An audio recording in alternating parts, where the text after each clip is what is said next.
Waziri Mkuu wa Israel Benjamin Netanyahu amezishambulia vikali nchi za Uingereza, Ufaransa na Canada, akiwatuhumu viongozi wa mataifa hayo kuwa wanaiunga mkono Hamas na wamejipanga upande wa wauaji wa halaiki, wabakaji, wauaji wa watoto na watekaji.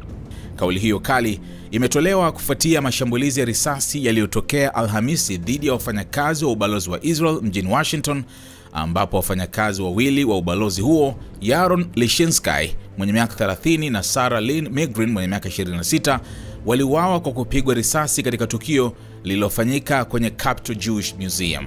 Mshukiwa wa tukio hilo, Elias Rodriguez kutoka Chicago, alinaswa akipiga kelele Free Palestine wakati wa kutiwa mbaroni. Uchunguzi wa awali unaonesha alikuwa na uhusiano na harakati za kupigania haki za Wapalestina na aliwahi kuandika mitandaoni akilaani Israel kwa mauaji halaiki Gaza. Netanyahu alisema kauli za waziri mkuu wa Uingereza Sir Keir Starmer, rais wa Ufaransa Emmanuel Macron na waziri mkuu wa Canada Mark Carney zilizokosoa mashambulizi ya Israel Gaza kama kupita kiasi ni sawa na zawadi kwa Hamas. Hamas imekaribisha kauli zenu na sasa wanasema tazameni, hata marafiki wa Israel hawako upande wao tena, amesema Netanyahu kupitia video aliyoitoa. Ameongeza, ninawaambia Macron, Carney na Starmer, kama wauaji, wabakaji na watekaji wa watoto wanawashukuru, basi mpo upande mbaya wa haki, ubinadamu na historia. Serikali ya Uingereza ilijibu kwa kusema kuwa Starmer alilaani shambulio la Washington na alitaja chuki dhidi ya Wayahudi kama uovu unaopaswa kufutwa. Waziri wa ulinzi wa Uingereza Luke Pollard alisema, tunaunga mkono haki ya Israel kujilinda ili mradi iwe ndani ya sheria za kimataifa. Pia tuna msimamo wazi kwamba misaada lazima iwafikie wale wanaoteseka Gaza. Msemaji wa wizara ya mambo ya nje ya Ufaransa Christophe Lemoyne naye alisisitiza kuwa Israel inapaswa kuruhusu misaada kuingia Gaza kwa kiwango kikubwa na kwa uhuru. Takwimu za Umoja wa Mataifa zinaonyesha kuwa zaidi ya watu 53,762 wameuawa Gaza, wakiwemo watoto 16,500 tangu Israel ianzishe kampeni ya kijeshi kufuatia shambulio la kuvuka mpaka lililoongozwa na Hamas tarehe 7 Oktoba mwaka 2023, ambapo watu takriban 1200 waliuawa na wengine 251 kutekwa. Mashirika ya misaada yameonya kuwa ukosefu wa chakula, dawa, maji na huduma za afya Gaza unakaribia kusababisha njaa ya kiwango cha janga. Hadi sasa Israel imeanza kuruhusu misaada michache, malori 90 pekee kuruhusiwa kuingia wiki hii, idadi ambayo Umoja wa Mataifa imeitaja kuwa mbali sana na mahitaji halisi. Netanyahu pia alimshutumu mkuu wa misaada wa Umoja wa Mataifa Tom Fletcher kwa kusambaza uongo baada ya kutabiri kuwa watoto 14,000 wa Kipalestina wangekufa ndani ya saa 48 ikiwa misaada haitaruhusiwa. Vyombo vya habari vinarudia uongo huo na watu wa kawaida wanaamini, kisha wanandoa wachanga wanauawa Washington, alisema Netanyahu. Katika mahojiano na BBC World Service, aliyekuwa waziri mkuu wa Israel Ehud Olmert alieleza serikali ya sasa ya Netanyahu kama kundi la wahuni. Waziri wa elimu wa sasa anasema, ninafaa kuaibika kwa kile nilichosema kuhusu Gaza, lakini ukweli ni huu: hawa ni wahuni wanaoendesha taifa kwa sasa. Mkuu wa kundi hilo ni Netanyahu, alisema Olmert. Aliongeza kuwa hakutishwa na mashambulizi ya kisiasa dhidi yake na ataendelea kukosoa sera ambazo aliita katili na za kudhalilisha ubinadamu. Last night in Washington, something horrific happened. A brutal terrorist shot in cold blood a young, beautiful couple, Yaron Lishinsky and Sarah Milgram. Yaron had just bought an engagement ring for Sarah. He was planning to give it to her in Jerusalem next week. They were planning to start a new and happy life together. Well, that tragically did not happen.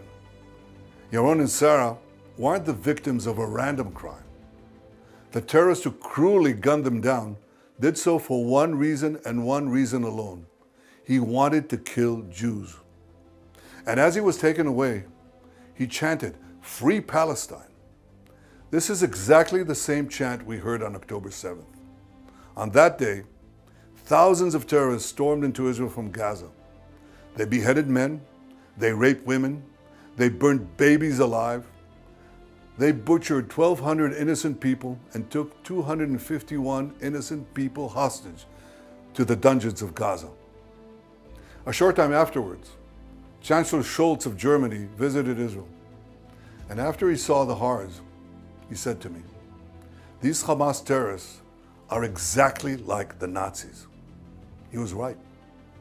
And if they could get away with it, these Hamas terrorists would have slaughtered every last Jew on earth. For these neo-Nazis, Free Palestine is just today's version of Heil Hitler. They don't want a Palestinian state.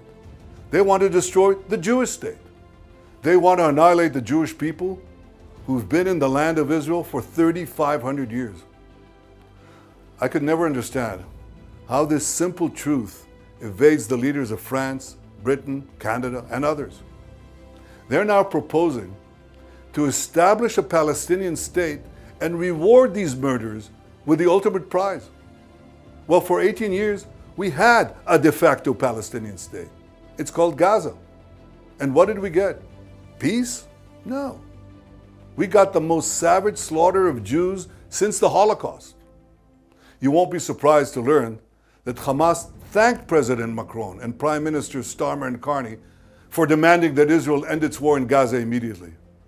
Hamas was right to thank them, because by issuing their demand, replete with a threat of sanctions against Israel, not Hamas, these three leaders effectively said they want Hamas to remain in power. They want Israel to stand down and accept that Hamas's army of mass murderers will survive, rebuild, and repeat the October 7th massacre again and again and again, because that's what Hamas has vowed to do. I say to President Macron, Prime Minister Carney, and Prime Minister Starmer, when mass murderers, rapists, baby killers, and kidnappers thank you, you're on the wrong side of justice. You're on the wrong side of humanity. And you're on the wrong side of history. Now, these leaders may think that they're advancing peace. They're not. They're emboldening Hamas to continue fighting forever. And they give them hope to establish a second Palestinian state, from which Hamas will again seek to destroy the Jewish state. And mind you, it's not going to be a state free of Hamas. When you establish a Palestinian state, we've seen it. The radicals take over. Iran sends them in and they take over. So don't give us this talk.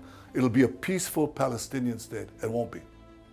But the hypocrisy doesn't stop there.